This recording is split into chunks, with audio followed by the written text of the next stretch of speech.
Right, so in this video, we're going to look at the final offensive and the Treaty of Versailles. And we're going to really understand kind of how the war ends and the peace that is established as a result of World War I. So let's get right in. Here we go, the final offensive. So we have to first acknowledge that Germany's in a pretty rough place, and they've had a series of really decisive losses. That stalemate in the signing of Treaty of Brest-Litovsk and the gaining of all that territory made Germany look strong, but realistically, they were pretty spent. They didn't have a whole lot left to commit to the war effort. That naval blockade across the North Sea had been really effective at preventing resources getting into their country. They were running out of a lot of things, and things were pretty dire for Germany. And so by fall of 1918, also add into it, like, the U.S. has shown up and they've started pushing on the Western Front. The stalemate starts to break. Germany's losing pretty hard, and it seems like success is going to be impossible. The German citizens are suffering from starvation, and the German government, in one final push, hopes to launch one last offensive against the British Royal Navy, break the blockade, and get trade going again. Because if they can do just that, maybe there's a chance they could win the war. But the German sailors end up mutinying, knowing that there was zero chance of victory, and they're basically being ordered to sail into their own death, rather than just doing that willingly. They kicked out their commanding officers, took control of the ships, and refused to come home. The German workers, in support of the German sailors, join in the protest and refuse to go to work. In November of 1918, we have a German revolution where the leaders, in an effort to prevent what they had just seen happen in Russia, they end up stepping down pretty quickly. And by November 9th, Kaiser Wilhelm II gives up the throne, and we see Germany change its system of governments into a democratic republic. They give up the constitutional monarchy and they elect a parliament. And the representatives of the new provisional German government meet with the commander of the Allied forces. They send a representative out into the woods of France to have a secret meeting with a representative of the Allied forces, and they negotiate an armistice. Basically, they're saying, we've got nothing left, but you've also got nothing left. We've been at this for a minute. I'm bad. I should never negotiate an armistice because it wouldn't go well if I were the one in charge. He does a better job, but they basically come to the agreement that they're going to stop fighting on the 11th hour of the 11th day of the 11th month. So on November 11th at 11 a.m., the fighting stops.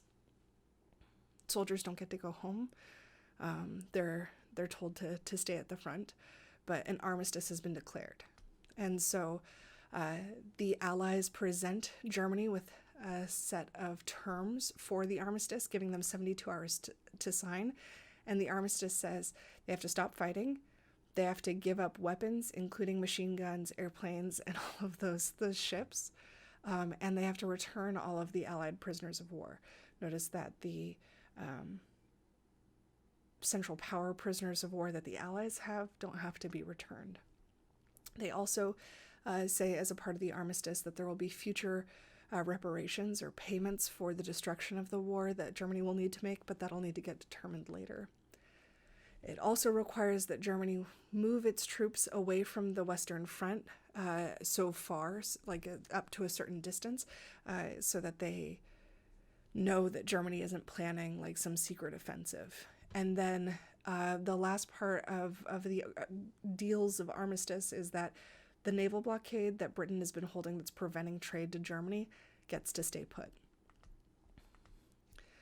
The German delegation was instructed by this new German government to sign the armistice regardless of the terms, because they were so desperate to see an end to the fighting. And so the armistice is signed and the fighting stops. Interestingly, on the 11th, up until that 11th hour, the fighting is some of the vicious it's ever been. In that last day, there's a lot of pushes to keep the fighting going. Why do you think the Allies and the Central Powers, knowing that the fighting is about to stop, are so willing to keep the fighting going? What are they trying to do? What are they trying to prove? And so once the fighting has stopped and there's a ceasefire, we have negotiations for peace begin. So it took place, I forgot that I had animations on this slide. Oh, buddy. Okay. It took place in Versailles, which is why it's called the Treaty of Versailles, which, if you don't remember, is just outside Paris. And it began in January 18th, 1919, and the treaty is going to get signed on June 28th. So January, February, March, April, May, June. 6 months. It took them 6 months to negotiate an end to the war. And June 28th, does that day seem familiar to you for any reason? Oh, right. It's the exact day that Archduke Franz Ferdinand was assassinated in Sarajevo. 5 years to the day after the death of Franz Ferdinand, the peace treaty was signed. And so who was at the peace treaty? Really, it was a lot of people. There's what we call the Big Four, although a lot of textbooks will focus on the Big Three because one of the four wasn't as big as the other three, not physically. Actually, no, you know what? He is the shortest man there. There we go. All right. Okay. So the really tall guy with the fancy frock, that's Woodrow Wilson. That's our American president. The Monopoly man next to him, who looks like the living embodiment of the Lorax with the crazy mustache, that's Georges Clemenceau, leader of France. And the guy with the really smart tie and his hand in his pocket, that's Vittorio Orlando, or the leader of Italy. He's the one who gets left out, and if we're talking about the big three, he's not the one who's considered. And then the other guy with the coattails, who looks like he's about to go to his piano recital, that's David Lloyd George of Britain. And so these four leaders are largely responsible for writing the majority of what will become the peace treaty. They led negotiations.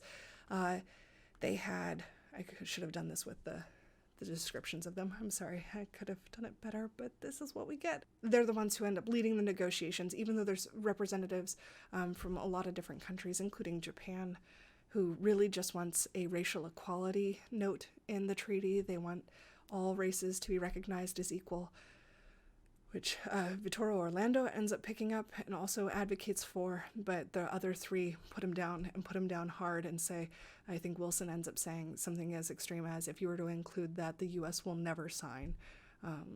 And so we don't see any sort of declarations of racial equality in this peace treaty.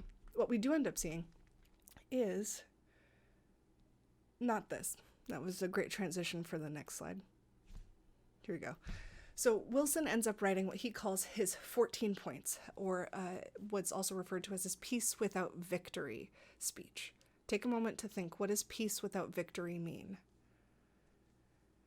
He gives this speech to Congress in which he says, these are the 14 things we need in order to achieve a lasting and just peace.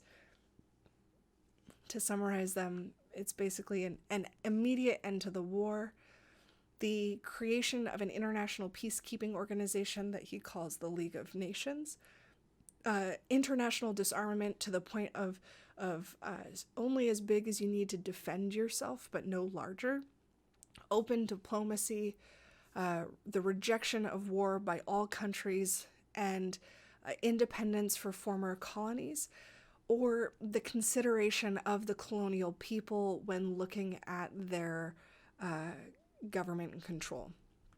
And so peace without victory is not popular. Honestly, I think you can figure it out. Take a minute and try to figure out, why do you think France and Britain aren't interested in this kind of compromise of peace? Even the U.S. is against Wilson's 14 points. Oh, there you go. I had it right there. Why would France? Yep. I'm not editing it out. You're just going to hear me say France. Why would France and Britain be uninterested in the idea of peace without victory? In fact, out of all of his points, the only one that really sticks is this idea of a League of Nations. And then the U.S. says no. Congress, who has the authority to sign peace treaties, because Congress is our branch of government that has the authority to declare and end war, they end up saying, we're not going to get tied into another European affair. It's cost us so much money and soldiers. We're not doing that again. We don't want to be a part of any League of Nations. And so they refuse to join, which means the U.S. isn't able to sign the peace treaty, and they have to settle their own peace treaty with Germany to end their part of the war. And then Wilson leaves the negotiations, which leaves Clemenceau and David Lloyd George in charge. And with France and Britain in charge of writing their draft of what peace looks like, it's peace very much so with victory. And so the treaty takes territory from Russia, Germany, Austria-Hungary, and Turkey. Why do you think Russia has to lose territory in this peace treaty? They lost territory in the Treaty of Brest-Litovsk, but then the Central Powers lost. Why do you think the Allies didn't give Russia back the land that they lost in their peace treaty to end their side of the war? And then on top of taking over the land, they had to give over independent nations like Czechoslovakia, Finland, Poland, Hungary, Estonia, Latvia, Lithuania, and Yugoslavia. Austria-Hungary has to lose 80% of its territory into being broken into smaller nation states, so it's no longer one big empire. Germany loses Poland, a good chunk of territory, to France and Belgium, and Russia loses all of the territory that it had controlled before the war. That Treaty of Brest-Litovsk, that new border that was drawn with Germany, holds, even though Germany doesn't get to control that territory since they lost. The rest of the treaty really focuses on the punishment of Germany. Oh, here we have a map. So you can see the new borders and the new countries in red on green. I'm so sorry for the 5 of you who are colorblind. This map hates you. But maybe you can find another map that's a little less discriminatory. Here we go. The rest of the treaty focuses on punishing Germany. The treaty really, it started off with what's called the war guilt clause, and you'll read that later in the week, where Germany is forced to accept 100% of the war guilt, which means Germany is the only country responsible for the start of World War I, or at least that's what the peace treaty says. It also limits the size of Germany's army, forbids them from having an air force or a navy, and it doesn't allow them manufacturing any weapons, which is economically devastating for Germany, especially because they've used so much of their industrial capacity to make weapons that's the thing they're really good at, and now that's the thing they can't do at all. It also forces them to demilitarize their borders with France and Russia, and then France gets back that territory of Alsace-Lorraine, which you can see on this map here, which France lost to Prussia in the Franco-Prussian War. Now that Germany's lost World War I, France sees an opportunity to take back lost land. France also gets to occupy Germany's most coal-producing territory for 15 years, meaning that the coal factories that they have get to go to France and not Germany. And then the Entente get to control and occupy all of the territories up into the Rhine, which is not on this map. But if you look up, the Rhine River runs through the western part of Germany, and all of that land gets to be controlled by the Allies, just to make sure that Germany isn't prepping for another war. Before we move on from here, how would this treaty impact Germany's ability to recover from the war? What kinds of things are they going to struggle with based on this treaty?